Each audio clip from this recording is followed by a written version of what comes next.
Salut à tous, la team OL, Thomas Mcho et Jean-Paul Ferreira pour OL Fan TV. Comment ça va mon JP? Ça va bien. Ouais, regardez, on est dans un décor plutôt neutre. Une fois n'est pas coutume, nous sommes dans une salle. On taira l'endroit évidemment pour rester le plus discret possible, vous en doutez.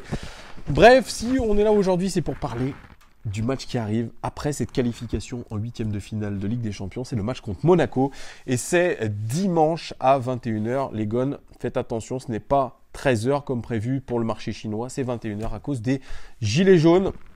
Alors le match contre Monaco, il va être intéressant parce qu'il faudra enchaîner après une défaite en championnat face à Rennes, face à un Monaco qui est complètement aux abois, qui a je ne sais combien de blessés. Bon là ils ont des petits retours quand même dans l'effectif, mais Thierry Henry se pose beaucoup de questions. Comment prendre des points à Lyon? Et nous, surtout, comment enchaîner après le bon résultat en Ligue des Champions? Nous, comment surtout ne pas en perdre voilà, face à Monaco. Voilà, tout à fait. Alors, Jean-Paul, oui. Ton avis par rapport à cette rencontre? Comment ne pas perdre de points face à Monaco?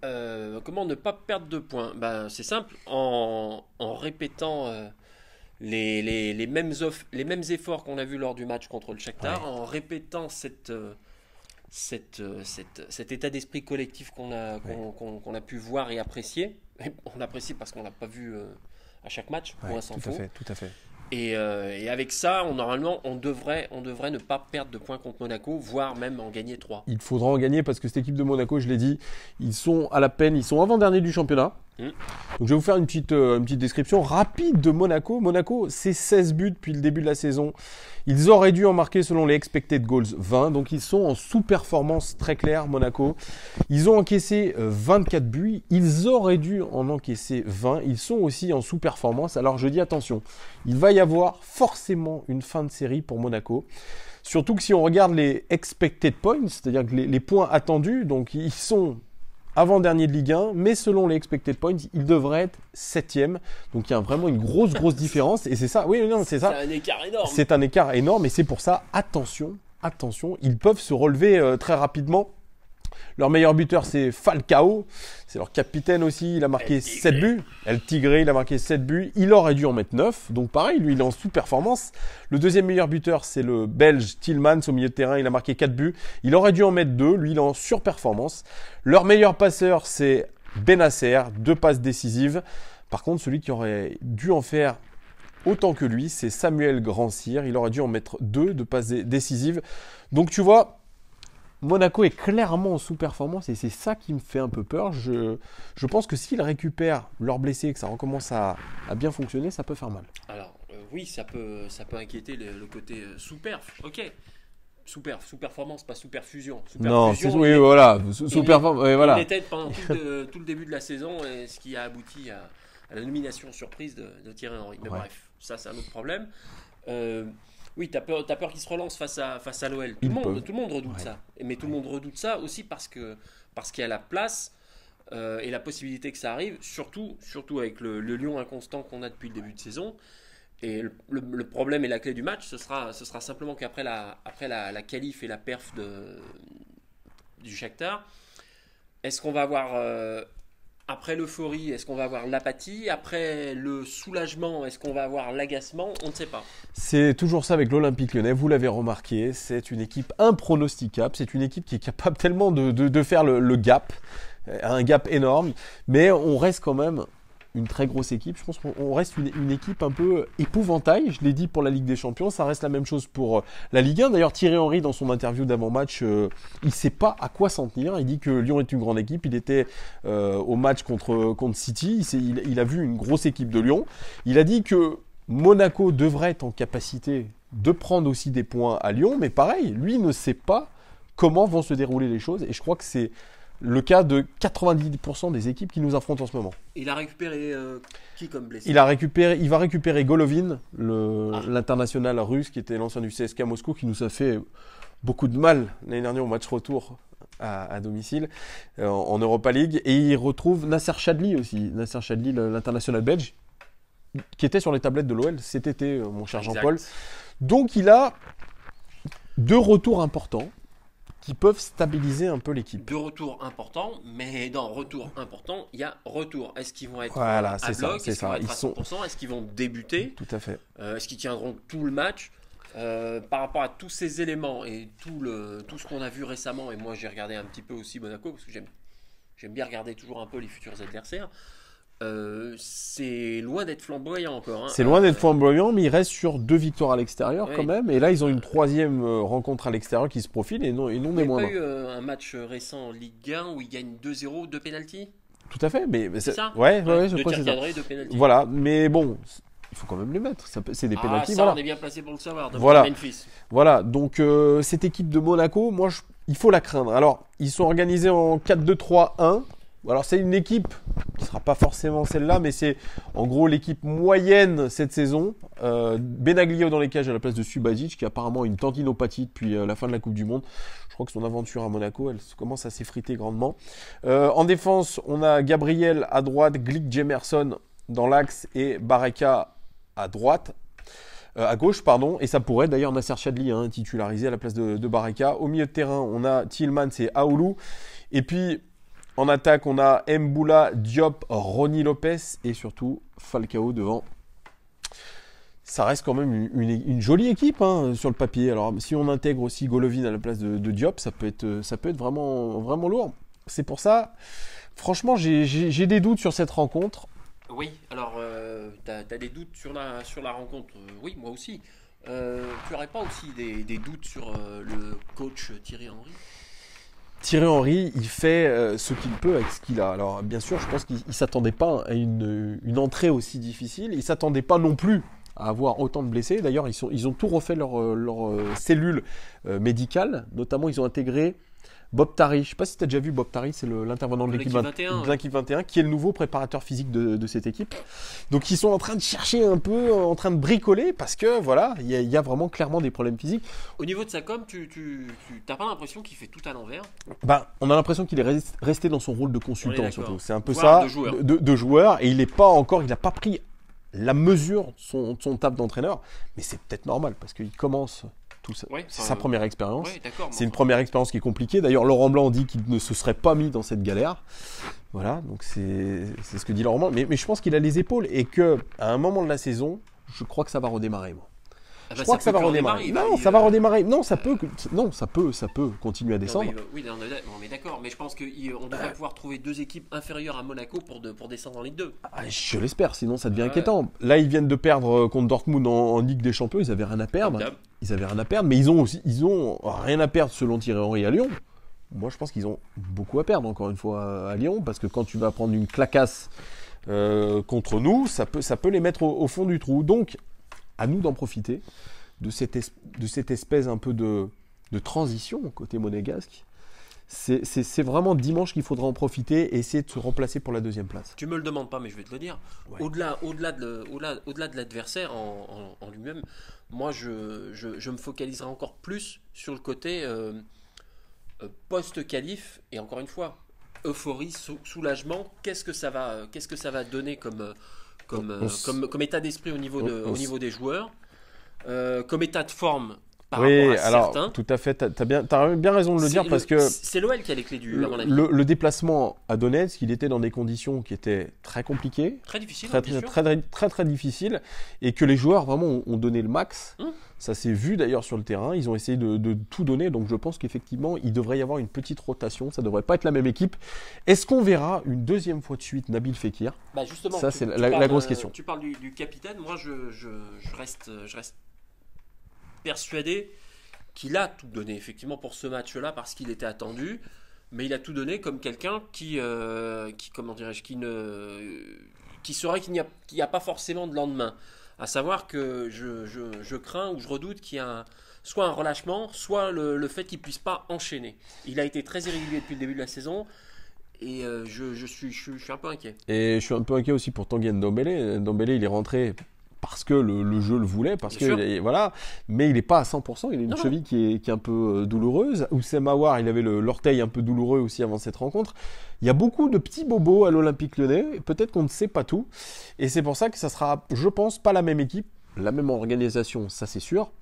Raphaël, lui, je crois, il est toujours suspendu. Il est toujours et suspendu. puis, de toute façon, il est blessé.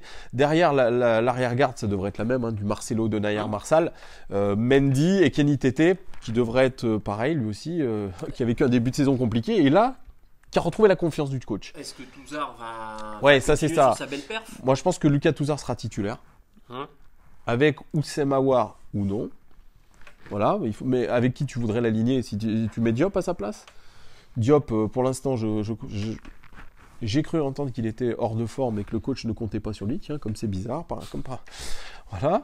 Et devant, on devrait avoir toujours Memphis Depay. Memphis Depay, mine de rien, il n'est pas souvent sur le banc. Il n'est pas souvent blessé. Ah oui, mais ça, c'est parce qu'il ne mérite pas d'être sur le banc. Oui, il ne mérite pas d'être sur le banc, C'est ce qu'il a effectivement. Mais non, mais il a raison parce qu'il est décisif. Mais tu remarqueras qu'il ne fait marque pas le plus. match à 100%. Ouais, il marque plus et il fait pas le match à 100% au niveau de l'intensité. Il gère son match et ce qu'on peut dire, c'est qu'il est là au bon moment. C'est le meilleur passeur du club et je crois qu'il est Ah, tu fais partie indispensable. de ceux qui pensent qu'il gère son match. Ouais, D'accord. il gère son match, ouais. Ouais, pour moi, vraiment, il n'est pas dans une intensité maximum dans le match. Ah non, c'est d'accord, mais je ne crois pas que ce soit de son fait. Après, devant, est-ce que Bertrand Traoré va payer sa prestation Probablement. inefficace? J'ai pas dit mauvaise performance, inefficace. Et est-ce qu'on aura le retour de Dembélé? Alors, il y en a qui nous disent, notamment la vie. Je milite pour qu'il soit Ouais, titulaire, il faut le faire jouer. bon Alors, sang. la vie, ça va. Lui, il dit, notre cher suiveur, il nous dit qu'en gros, il faudrait mettre Depay en numéro 10 avec Fekir. Et puis devant, laisser une pointe Dembélé. Pourquoi pas? Pas de problème. Mais est-ce qu'ils vont pas se marcher dessus, déjà, Depay et Fekir? Est-ce qu'ils vont pas se marcher dessus? Et deux, est-ce que c'est vraiment indispensable de faire démarrer le capitaine en sachant que il Il a pris un petit coup hein, contre Oui, le exact. Shakhtar. Oui, c'est vrai. Bon, il a dit pas méchant au mais le genou. joueur va toujours te dire que c'est pas méchant. Il C'est va pas te- méchant, Il va, c'est il va pas jamais venir te dire que je risque d'être amputé de la jambe. Non, je suis prêt à jouer, il n'y a pas de problème. Voilà. Moi, je pense qu'il va quand même enchaîner Nabil Fekir. Tout ça, rien que déjà pour enchaîner les matchs, parce que c'est ce qu'avait dit Bruno Genesio avant le match contre Donetsk, ou voire même avant le match contre Rennes, il a dit que Nabil avait besoin d'enchaîner les matchs. C'était surtout ça. D'accord. Athlétiquement, il a besoin d'enchaîner. Ok. Donc, moi, je vois bien Nabil Fekir titulaire. Pareil, à quel niveau? Parce qu'on a vu que son City, il était quand même mieux physiquement. On l'a senti plus affûté d'ailleurs. Moins en traînant sa charrette, parce que contre City, c'était abusé. Pas seulement contre City, hein, contre Rennes aussi. Ouais, contre Rennes, il traînait aussi sa charrette. Donc, effectivement, voilà, ça va être un peu la clé. Ok. Qu'est-ce qui va se passer avec Nabil Fekir On Il est fera d'accord pas- de le il dire, fera- on est il fera- d'accord. Il fera pas tout le match. Il fera c'est pas tout sûr. le match, mais il est quand même indispensable sur cette patte technique parce qu'il est capable de marquer des buts incroyables à n'importe quel moment. Il a ce côté technique, c'est un leader technique. Ah, heureusement. Comme l'est d'ailleurs Memphis Depay, on attend qu'il nous replante un but ou des buts les mêmes qu'il avait marqués contre Guingamp parce que pareil, ça commence à faire la disette de Memphis Depay, tu fais bien de le préciser. Bah, il marquait plus quand il rentrait. Ouais, c'est ça. Mais maintenant, il a acquis cette place de titulaire en tant que meilleur passeur du club. Si l'équipe tourne et qu'il apporte sa pierre à l'édifice, moi j'ai pas de problème. Je me réfère simplement au match contre Rennes où il avait été transparent, c'est tout. Et c'est comme beaucoup, hein, mais c'est pas lui qui malgré tout finit par entraîner les autres joueurs. J'ai l'impression qu'il est. Non, mais Quand ça roule, il est là, mais quand ça roule pas, c'est pas lui qui va te sortir. C'est un peu pareil. On attend toujours une clean sheet de la part de notre défense. Ça fait longtemps qu'on n'a pas fait de clean sheet. On a toujours encaissé un but. Donc ça serait pas mal de regarder notamment les statistiques. Mais c'est vrai que ça tombe bien. Vu le faible niveau de Monaco, c'est peut-être ce match-là qui va te c'est permettre peut-être de ce finir à match. zéro. Ouais, parce que la défense, bien évidemment, Marcelo Denayer, ça a de la gueule. C'est pas complètement étanche, mais il y a toujours des moments d'absence. Et Marcelo Denayer, ça a de la gueule. Bah, franchement, C'est pas Denayer, non plus. Denayer, il n'est pas ridicule depuis le début de saison. Marcelo, il a par eu contre- des hauts par et contre, des bas. Mais Il y a qu'un truc que moi je ne souhaite plus, c'est qu'il marque à nouveau un but. pourquoi donc? Parce que la façon dont il fait de son but, mais qu'est-ce que c'est que c'était quoi ce truc? Ah, Nabil Fekir? Non, Denayer. C'est quoi qu'il avait fait comme je sais même. Ah, je me rappelle pas de ça. J'étais au stade, alors j'ai pas vu clairement le truc. Tu regarderas à nouveau, parce que c'était assez C'est vrai. improbable. C'est vrai, mais comme la danse de Fekir, c'était un problème. Il y en a certains qui disaient c'est la première fois qu'on voit faire une petite danse. C'est vrai. La petite danse de Nabil Fekir avec Fernand Mendy. C'est vrai il peut la refaire autant qu'il veut s'il marque contre Monaco. Surtout à la 90e. Voilà, donc pareil, ça va jouer défensivement, voir un peu si notre équipe elle est capable de faire une. Enfin, notre défense centrale est capable de faire une grosse performance. Et non pas toujours s'appuyer sur Anthony Lopez. C'est ce que j'allais te dire. T'es quand même au courant que dans ton équipe, si tu n'avais pas ton gardien, il est là pour ça aussi, il a d'en arrêter quelques-uns, confère d'autres gardiens. S'il n'était pas dans cet état de forme-là, mais ce serait catastrophique au niveau du goal average. Toi, tu me disais un truc, si on inversait pour les deux Olympiques, on mettait Absolument. Anthony Lopez à l'Olympique de Marseille et Yoann Pelé à l'Olympique Lyonnais, effectivement, ou Mandanda. Je pense qu'il y aurait. D'ailleurs, petite pensée à nos amis marseillais, ceux qui nous regardent, parce que je sais que de temps en temps, il y en a qui aiment bien spammer, qui aiment bien faire du troll. Désolé, les gars. Ouais, encore une défaite. C'est pas grave, on a vécu ça aussi. Maintenant, on est en 8e de finale de la Ligue des Champions. Et on attend avec impatience le tirage au sort de lundi. Déjà lundi. Ouais, lundi, ça va être sympa. Voilà, les Gones, c'était cet avant-match avec cet homme-là, JP, l'avant-match de OL Monaco. Qu'est-ce que vous en pensez, vous ? 21h. On n'a pas fait le pronostic. J'y pense juste à l'instant. JP, ton prono. Le roi du prono, parce que je crois qu'il y en a qui commencent à dire que t'es un talisman, toi, ici. Ah, si. Alors, au niveau du prono, je vais rester quand même sur une victoire. Ouais. Parce que malgré tout ce que je vous ai dit, malgré le relâchement, malgré le soulagement, malgré l'apathie, etc., je pense qu'il y a Jean-Michel Apathy. D'accord. Voilà. Non. Jean-Michel à peu près. Et je pense que Monaco, c'est quand même très faible. Et qu'il ne faudrait pas grand-chose pour qu'il se casse la gueule. Falcao, c'est plus que c'était. 7 buts quand même, hein. Ouais. Rappelle-moi celui qui a mis le plus de buts à Lyon, Bertrand Traoré. D'accord, mais malgré ça, je pense pas qu'ils vont ramener quelque chose de Lyon. Alors moi, je vais te dire quelque chose. Je crois que ce match-là, c'est l'après Dortmund. C'est vraiment le début de la saison de Monaco. C'est peut-être contre Lyon. Je suis moins optimiste que toi. Je pense qu'il y aura match nul de partout. Donc ils vont se relancer. Oui, contre nous. D'accord. Nous, on est fatigués, de partout. But de Dembélé. Et un petit but de... Allez, je vais tenter Lucas Touzard. Il n'a toujours pas marqué avec nous, je crois, Lucas Touzard, depuis qu'il est arrivé. Voilà, on verra. Donc, victoire de l'OL, pour moi. Et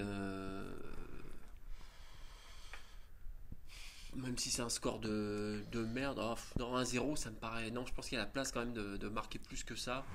On va dire... T'es impatient de savoir ce que... Tout le monde est impatient là, tu gagnes du temps là. 3-0. Ouh, ouais. J'aimerais bien un 3-0 moi, ça fait longtemps.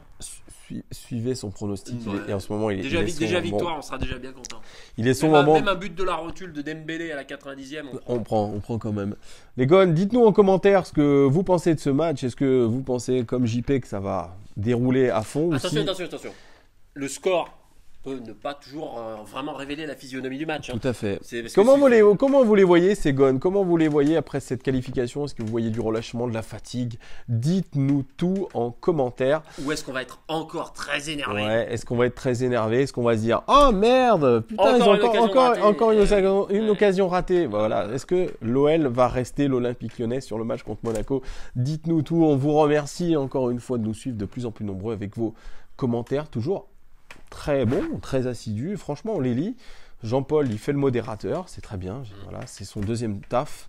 On vous dira pas son premier taf, bien évidemment. Ça reste secret. Directeur de casting pour Film X. Non, c'est pas vrai. Ça aurait pu, hein. T'as la gueule de l'emploi. À propos de Film X, rien à voir. Mais bientôt, on va teaser, vous aurez une surprise. Vous pourrez enfin apercevoir le cadeau de fin d'année que Thomas M. Chaud va vous offrir. Que tu vas offrir aussi. Parce que tu en es l'instigateur. Il faudrait plutôt faire du teasing en début de vidéo. Ça aussi, on le fera. Mais non, il faut aller au bout de la vidéo, toujours.